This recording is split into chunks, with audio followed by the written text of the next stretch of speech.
दिल्ली में एक कॉलेज में मनीषा और अंकित एक साथ पढ़ाई करते थे। मनीषा और अंकित बचपन के पुराने दोस्त से क्योंकि उनके घर आसपास इसे और दोनों पड़ोसी थे। जो मनीषा और अंकित छोटे छोटे हुआ करते थे तभी से ही दोनों एक साथ एक ही स्कूल बताएं कि कॉलेज में पढ़ाई कर रहे हैं अभी तक। दोनों को एक साथ रहते रहते करीब करीब 18 से 20 साल का वक्त गुजर गया था क्योंकि उन्होंने स्कूल से लेकर अपनी कॉलेज की पढ़ाई तक एक ही कॉलेज से एक ही साथ में किया करते थे। उस समय वे दोनों मतलब के मनीषा और अंधी एक साथ एक ही कॉलेज में पढ़ाई कर रहे थे। राहों में दोनों में इतनी ज्यादा गहरी मित्रता होने के कारण भाभी दोनों हमेशा साथ साथ रहते थे। इसी कारण से कॉलेज के सभी लोग उन दोनों के बीच में प्यार है ऐसा मानते थे। लेकिन शांति और मनीषा के दिल में ऐसा कुछ भी नहीं था। वे दोनों सिर्फ एक अच्छे दोस्त से। एक दिन अंकित कहता है कि मनीषा, हम दोनों की दोस्ती के चर्चे पूरे कॉलेज में है और लोग हम दोनों को काफी बुरा भला कहते हैं। तभी मनीषा कहती है कि ना ही तुम्हारे दिल में कुछ है मेरे लिए, नहीं मेरे दिल में तुम्हारे लिए कुछ है। हम दोनों एक सिर्फ पवित्र दोस्त हैं। हम दोनों के बीच में प्यार जैसा कोई चीज नहीं है। उसके बाद अंकित कहता है कि तुम सही कह रही हो, लेकिन हम दोनों को लोग ऐसे कहते हैं। मुझे ऐसा नहीं लगता और हम दोनों जब एक साथ होते हैं तो लोगों को काफी ज्यादा दिक्कत का सामना करना पड़ता होगा। तभी मनीषा कहते हैं कि जिसको जो बोलना है बोलने दो, हमारे तुम्हारे बीच ऐसा कुछ है ही नहीं, तो हमें कोई दिक्कत नहीं होगी, हम सब दिन साथ में ही रहेंगे। उसके बाद आकर कहता है कि चाहे कुछ भी हो जाए, जब तक मेरी जान में जान है मैं सदा तुम्हारा दोस्त बनकर आऊंगा, दुनिया चाहे कुछ भी कहे। तभी कॉलेज में नामांकन का कार्य चल रहा था। इसे क्लास में एक खूबसूरत लड़की आई थी, इसका नाम स्वीटी था। स्वीटी देखने में बहुत ज्यादा खूबसूरत लग रही थी और जब अंकित उसे देखा तो वह पहली बार में ही स्वीटी को पसंद कर लिया था। लेकिन यह बात ना तो स्वीटी को पता थी और ना ही मनीषा। एक दिन अंकित मनीषा को बुलाकर कहता है कि वह लड़की जो नहीं रही कॉलेज में आई है, जिसका नाम स्वीटी है, वह मुझे बहुत पसंद है। अगर तुम्हारा उसको बनता है तो तुम जाकर मेरे लिए बात करो। यह सुनकर हमेशा कहती है कि यह तो अच्छी बात है, वह तो बहुत अच्छी लड़की है, देखने में बहुत ज्यादा खूबसूरत है, तुमने अच्छी लड़की पसंद की है। फिर जैसे मनीषा एक दिन मौका देखती है, वह छोटी को अपने पास बुलाकर कहती है कि मेरा दोस्त मतलब कि अंकित तुमसे कुछ कहना चाहता है। फिर अंकित को उसके सामने बुलाता है और कहता है कि तुम दोनों आपस में बात कर लो। लेकिन जब अंकित स्वीटी से बात करने लगता है और कहता है कि छोटी, मैं तुमसे बहुत ज्यादा प्यार करता हूँ और तुम मुझे बहुत ज्यादा पसंद हो। इतना सुनने के बाद स्वीटी कहती है कि मैं ही नहीं, पूरा कॉलेज तथा पूरी आसपुर के सभी लोग जानते हैं कि तुम्हारा और मनीषा का बहुत ज्यादा चक्कर चल रहा है। पूरा कॉलेज तुम्हारे मनीषा के बारे में बोल रहे हैं। यह दोनों प्रेमी प्रेमिका है, हमेशा एक साथ रहते हैं और एक दूसरे को प्यार भी करते हैं। ऐसे में मैं तुमसे कैसे प्यार कर सकती हूँ? लेकिन यह बात अलग है, लेकिन मैं भी तुम्हें जब से देखी हूँ तब से तुम्हारे प्यार में पागल हूँ। स्वीटी, हम किसे कहते हैं? जब मैंने पहली बार ही तुम्हें देखा तो तुम्हें पसंद कर लिया था, लेकिन लोगों की बातें सुनकर कि मनीषा तुम्हारी गर्लफ्रेंड है तो मैं अपने दिल से इस प्यार को निकाल दिया था। लेकिन नाम से अब तुम खुद ही बोल रहे हो, क्या तुम दोनों के बीच में कुछ नहीं है? तो मैं तुम्हारे प्यार को एक्सेप्ट करता हूँ और मैं भी आई लव यू करता हूँ। उसके बाद अंकित और स्वीटी दोनों आपस में गर्लफ्रेंड बॉयफ्रेंड बन जाते हैं और दोनों एक साथ रहने लगते हैं। एक दिन कॉलेज में किसी फंक्शन होने का ऐलान हुआ था, सभी लोगों की तैयारियों में जुट गए थे। जल्द ही पार्टी का दिन भी नजदीक आ गया था। पूरी दुनिया अभी भी मास्क में चल रही थी क्योंकि वह दौर जिनमें बस कुछ ही दिन पहले लॉकडाउन खत्म हुआ था पूरे शहर में। फंक्शन कॉलेज में शुरू हो गया था, सभी लोग फंक्शन में मास्क पहने हुए पार्टी में एंजॉय कर रहे थे। तभी उस पार्टी से निकलकर एक लड़का मनीषा को बुलाती है और कहती है कि चलो दूसरे कमरे में तुम्हें कुछ बात करनी है। जब मनीषा बाहर निकलती है, उसे साथ जाने के लिए भी उन्हें नहीं पता था कि कोई और उन्हें बुला रहा है। मस्त लगाने के बावजूद भी उन्हें कुछ पता नहीं चला पा रहा हूँ। लेकिन आपको बता दें कि वह अंकित नहीं था, बल्कि कॉलेज का कोई लड़का था जिससे मनीषा भी अनजान थी। फिर दूसरों में ले जाकर मनीषा से गलत व्यवहार करता है तथा गलत गलत कार्य करता है। तभी मनीषा बेहोश हो जाती है और वह लड़का वहां से भाग जाता है। जब भी यह बात अंकित को पता चलती है कि मनीषा किसी के साथ बाहर गई है, बहुत ढूंढते ढूंढते उसी कमरे में पहुंच जाता है। अंकित जब मनीषा को देखता है तो उसे बेहोशी की हालत में पाया। उसे उठाकर दिल के लिए अस्पताल ले गया और अस्पताल में भर्ती कर दिया। 2-3 दिन होने के बाद मनीषा को हो जाता है और उन्हें तबीयत सही नहीं लगती है। तभी मनीषा अंकित से कहती है कि मेरे साथ किसी ने बहुत बुरा बर्ताव किया है, मुझे अकेले रूम में ले जाकर मेरे साथ मेरा सिर्फ काम किया है। अंकिता मनीषा को दिलासा दिलातार कहना है कि जिंदा मत करो, मैं हूं ना, तुम्हें किसी भी प्रकार का कोई दिक्कत नहीं होगा। तभी मनीषा कैसी है कि जब यह बात पूरी कॉलेज में पहुंच जाएगी और पूरे आस पड़ोस हो पहुंच जाएगी, मेरे घरवाले के पास पहुंच जाएगी, तो लोग क्या कहेंगे और मैं अपने घर वाले को क्या जवाब दूंगी।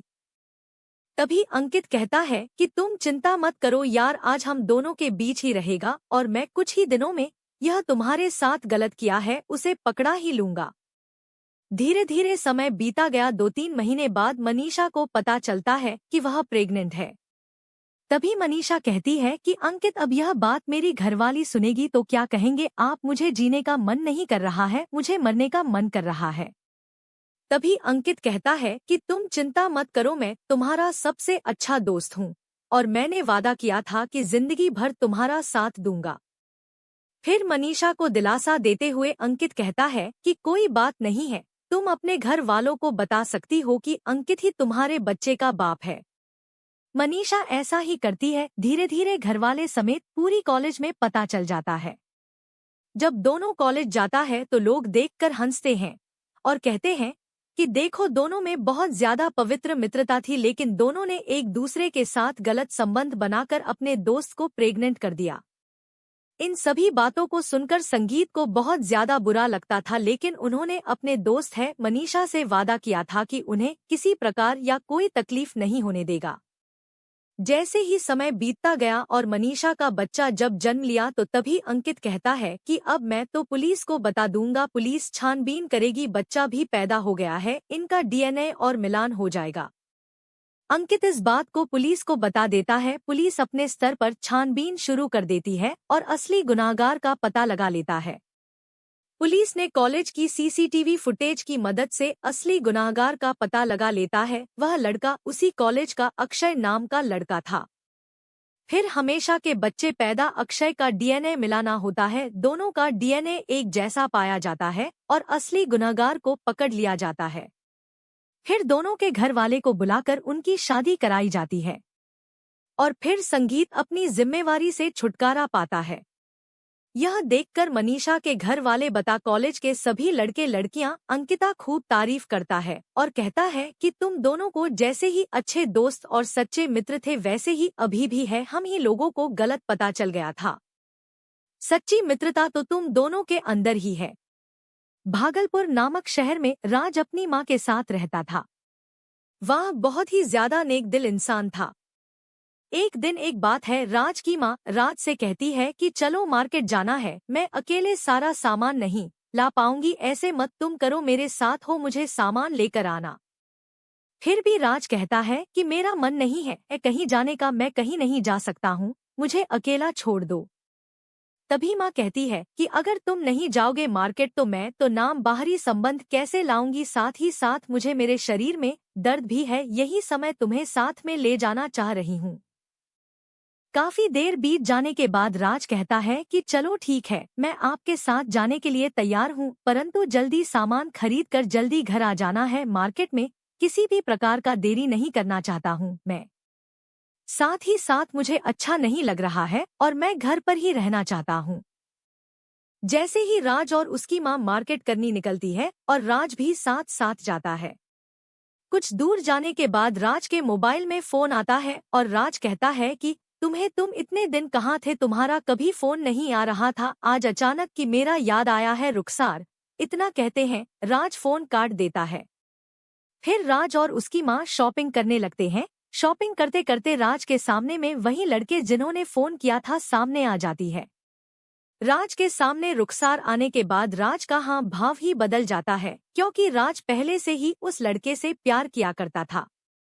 लेकिन कुछ गलतफहमी होने के कारण है रुखसार राज को छोड़कर किसी और लड़के से प्यार करने लगी थी। राज और अफसर दोनों जब आमने सामने हुआ तो दोनों देखकर एक दूसरे को मुस्कुराया और फिर दोनों दोनों अपने घर चले गए हैं। घर जाते ही राज अपने मोबाइल से रुखसार को फोन करता है और कहता है कि आज तुम बहुत खुश हो और आज तुम बहुत खूबसूरत की लग रही थी। तभी रुखसार कहती है कि मेरा तुमसे बात करने का कोई मतलब ही नहीं बनता है, मैं अंकित के साथ बहुत खुश हूँ। तभी राज कहता है कि अच्छी बात है, तुम अपनी जिंदगी तुम्हारी मर्जी जैसे तुम भी हो, लेकिन मैं अभी तुमसे बहुत प्यार करता हूँ और सदा करता रहूंगा। फिर रुखसार कहती है कि तुम मेरे पास फोन क्यों करते हो, हमको तुमसे कोई काम नहीं है, मैं अपनी जिंदगी में अंकित के साथ बहुत ज्यादा खुशी खुशी रहती हूँ। उसके बाद राज निराश होकर फोन काट देता है और सोने के लिए अपने घर चला जाता है। अंकित रुखसार का वर्तमान का बॉयफ्रेंड था। वह हमेशा से मतलब के हर आज के बाद से वही रुखसार के पास फोन किया करता था और सारी प्रकार के बातें किया करता है तथा शादी करने के लिए भी वादा किया था। अंकित एक प्रकार का शक करने वाला लड़का था। वह रुखसार को हमेशा फोन करके कहा करता था कि तुम कहाँ जाती हो, कहाँ आती हो, तुम्हारा फोन इतना क्यों बिजी रहता है, इत्यादि। इन बातों को सुनकर अनुसार भी कभी कभी गुस्से में आ जाती थी और कहती थी कि मेरी फैमिली है, मेरे मम्मी पापा है, मेरे दोस्त यार है, मैं उन सभी से भी बात करती हूँ। एक बार रुखसार किसी पार्टी में गई हुई थी और अंकित फोन पर फोन करेगा, उसे मोबाइल में साउंड इतनी तेज होने के कारण उसका फोन आने की रिंग नहीं सुनाई दी और वह जब बाहर निकला तो देखा कि उनके फोन में बहुत सारा मिस कॉल है अंकित। लेकिन पार्टी में बिजी होने के कारण रुखसार अंकित का फोन नहीं उठा पाती है और जब दोबारा रुखसार इधर से अंकित के पास फोन करते हैं तो अंकित कहता है कि मैं जब भी तुम्हारे पास फोन करता हूँ तुम्हारा फोन बिजी आता है, क्या तुम्हारे मन में कोई बात चल रहा है तो मुझे बताओ। एक दिन अंकित रुखसार को फोन करता और करता है कि तुम्हें मेरे साथ घूमने जा रहा था, अगर तुम नहीं जाओगे तो जितना भी तुम्हारा फोटो है मेरे पास प्राइवेट फोटो में सभी को लेकर तुम्हारे घर में दिखा दूंगा। वह भी बहुत चीजें। घर पर अंकित रुखसार को ब्लैकमेल करने लगा था मुझे कहीं भी घूमने जाने के लिए। धीरे धीरे रुखसार को अंकित का सोच के बारे में पता चल गया। एक दिन अंकित सच में रुखसार के घर आ गया और रुखसार के घर में उसके पापा को सबसे बता दिया था। साथ ही अंकित ने रुखसार के घरवालों को रुखसार के सभी प्राइवेट फोटो के दिखा दिए थे। तभी उनके घर वालों ने रुखसार की शादी अंकित के साथ करने का फैसला कर लिया था। लेकिन रुखसार इस शादी से बिल्कुल भी निराश था, वह खुश नहीं था।